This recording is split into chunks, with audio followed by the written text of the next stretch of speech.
What it do, cuckolds? It's your boy, the Hater. And for the Hater's birthday, one of his good friends got him a very, very good microphone. But before we take this channel to the next level up in this piece with the microphone, we gotta maintain some authenticity. And that is why this episode is coming to you from Hater Outdoors. That's right, it's a windy day. It's a little chilly, but that won't stop the Hater from doing it for the people. You know what I'm saying? Now, today's video has to do with the concept of long-term booking, all right? Here's the thing. Once in a while, long-term booking is useful and is obviously good, right? Now, the reason why we have the concept of long-term booking is because we have the other concept of short-term booking. So, in other words, a successful wrestling product and a successful wrestling show, in my opinion, needs to have a combination of both. Otherwise, we would just have the concept of booking and it would just refer to long-term booking, which is essentially what is happening right now. Now, most storylines need to be short-term because we don't have the energy to have everything magically wrap up at the correct pay-per-view of Triple H's choosing. You understand what I'm saying? For example, we have the New Day situation, right? We have Xavier Woods and Kofi Kingston doing their thing. Now, I understand that the New Day is, their 10-year reunion is coming up, so maybe they'll patch things up. I don't know what's going to happen. But if this was the plan, just have this dissension start shortly before the 10-year reunion, right? So the payoff is not something we have to wait for a fucking eternity, which is what's happening now. Every week, it's the same thing. Kofi Kingston and Xavier Woods have this passive-aggressive relationship now where basically Kofi Kingston is doing whatever the hell he wants and Xavier wants to focus on the New Day and wants to focus on being good again, basically, right? Now, this is a relatively compelling storyline given the fact that New Day is a faction and now a tag team that's been around for nearly 10 years. So this is something that could, for example, pay off dividends if this led to a WrestleMania match. You know what I mean? Now, with all that being said, how can this happen if we have to tolerate this storyline for what, 4 months now? Maybe longer? You know, I understand some of the things that happened, like involving Odyssey Jones and things like that, that didn't pan out for other reasons. I understand that sometimes you have to pivot, but this is too much pivoting and this is too much long-term storytelling. Now, taking this storyline aside and looking at other storylines in WWE, all we have is long-term booking, right?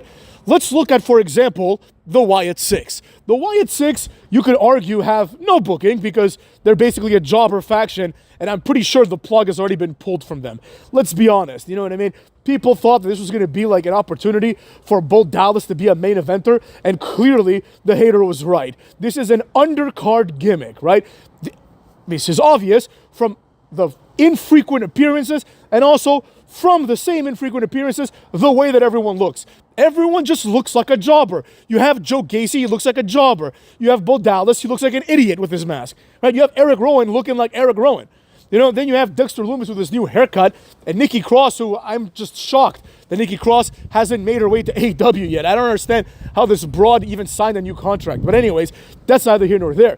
The point is, if there were some sort of booking for the Wyatt Six, it would have to be considered long-term storytelling because we have no idea what the hell they're doing, right? We have no idea why they're there. We have no idea why Bo Dallas is Uncle Howdy now. We don't know. What is their mission, right? What are they trying to achieve? It seems like all they're trying to achieve is just show up there and cause chaos. But they're not good at that because they show up every 3 weeks and do nothing, right? This is capped off by the fact that they got their asses beat by the Final Testament and The Miz, which, I think we've already established many times now that The Miz deserves better than this, and that if you take into account all the other 9 wrestlers involved in this, they are the least achieving wrestlers in WWE history possibly, and certainly the least achieving wrestlers currently in the WWE. These are like 9 people that if they got fired tomorrow, no one would care. You know what I mean?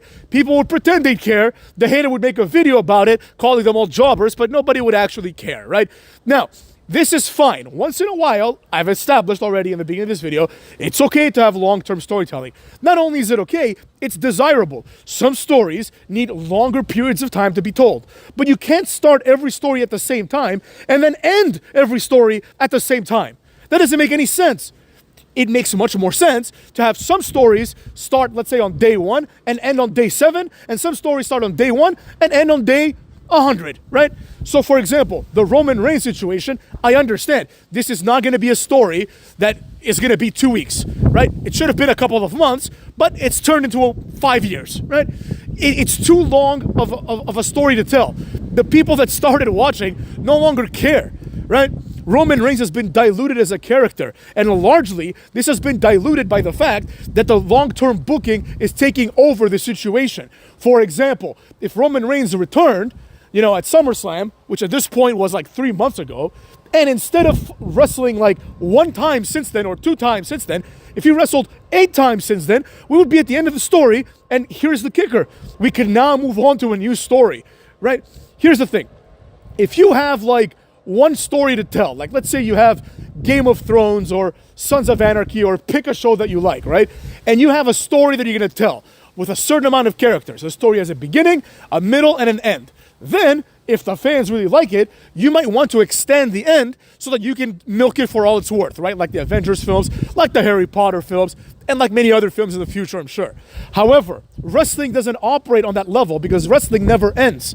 So when one story ends, the new one begins immediately. There is no alternative, right? It's not like a movie where it's like, Breaking Bad is ending and then there's no more Breaking Bad. No, that's the beauty of wrestling. The beauty of wrestling is that wrestling never ends. There is always more wrestling, right? But as a result of this, we need more creative people to come up with better storylines. At this point, it's like the show doesn't make any sense at all. It's like if you skip like 5 weeks of Raw, you'll find yourself exactly where you were. Like if you look at my Raw review from yesterday and compare it to the Raw review from 5-6 weeks ago, it's probably the same garbage that I'm talking about, right? It's probably the same situation of Bronson Reed coming in and attacking people and Adam Pearce telling him stop doing this. For how long are you going to keep dragging this on, right? One of the haters' favorite shows of all time is called The Bold and the Beautiful. That's right, Cucks. The hater likes his daytime soap operas, right? The hater used to watch it with his grandmother. Rest in peace, Grandma, love you. And the hater continues to watch it once in a while. But I don't have time to watch like 30 minutes of Bold and the Beautiful every day. So periodically, I just get back into it. It takes me one 25-minute episode, basically, to understand everything that's happened in the last 3 months. Because the format of Bold and the Beautiful, just like the current level of format in wrestling, is long-term, right? So it's like the same thing happens for 3 months, and then there's a payoff, right? It would be much better if every episode was exciting. At this point, I don't understand why anyone would watch Raw. And judging from the comments on my Raw review, a lot of people aren't. A lot of the comments basically said that, I don't watch Raw anymore. I just wait for the hater to summarize it for me. And here you are. The hater does it for the people. You know what I mean? At this point, I'm providing a service, Cucks. You know what I mean? But imagine if Raw was exciting. And it doesn't have to be, not every segment has to be exciting. Some segments have to be boring in order to acquiesce to the demands of long-term storytelling, right? So I understand. If, for example, you have a payoff in mind, right? Let's say the payoff is Roman Reigns versus The Rock. Well, you can't have The Rock come out tomorrow, right? That would make no sense. Why would The Rock come out tomorrow? We have a long way to go till WrestleMania. So with that being said, it's like, all right, fine, I get it. But in the meantime, how about you give me a resolution to the Xavier Woods storyline? How about perhaps you finally let A-Town Down Under, which is in contention for worst tag team of all time, how about you let them break up? It's been like since WrestleMania that these guys have been thinking about, we're going to break up, we're not going to break up. Is there tension? And there is tension, and this keeps happening and keeps happening and keeps happening. And it's like, what are you waiting for? You're just wasting these people's careers. Do you have any aspirations for Austin Theory to become anything other than what he is now? Certainly Grayson Waller is a lost cause. This guy's like in his mid-30s, and they're wasting years of his life and his career having him tag team with Austin Theory. But some of the wrestlers, you must have some sort of plan for them in the future, right? If Braun Breaker is to be, right, a main eventer, if Braun Breaker is to one day be that dude, right, what can we do about him now to prepare him for that moment? I don't know. What's Ilya Dragunov been doing these last few weeks? What has he been doing? Put him in a match with Braun Breaker. It can be a 2-minute squash match. Everybody knows that Ilya Dragunov is not going to amount to anything. So just have him get squashed. The same way that you have Ludwig Kaiser get squashed, right? And that's the idea that I'm trying to put forward here.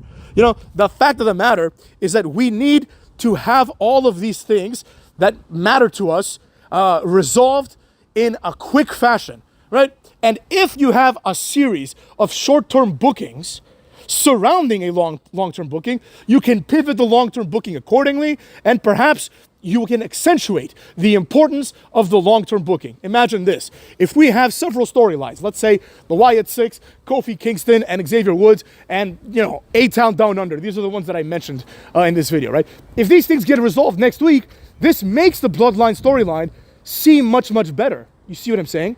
That's the whole point. The whole point is that by doing this, we have the capacity to accentuate one storyline while resolving others. Then people like Xavier Woods, who I'm sure are hoping for a push at the end of the storyline, can get their push. And if they fail in their push, they can move on to other things. Maybe they can reform the New Day. Not everything has to be long-term storytelling. That makes everything boring. By the same token, not everything has to be short-term storytelling. Sometimes a mixture of both is better. And when I say sometimes, I mean almost always. Cuck olds.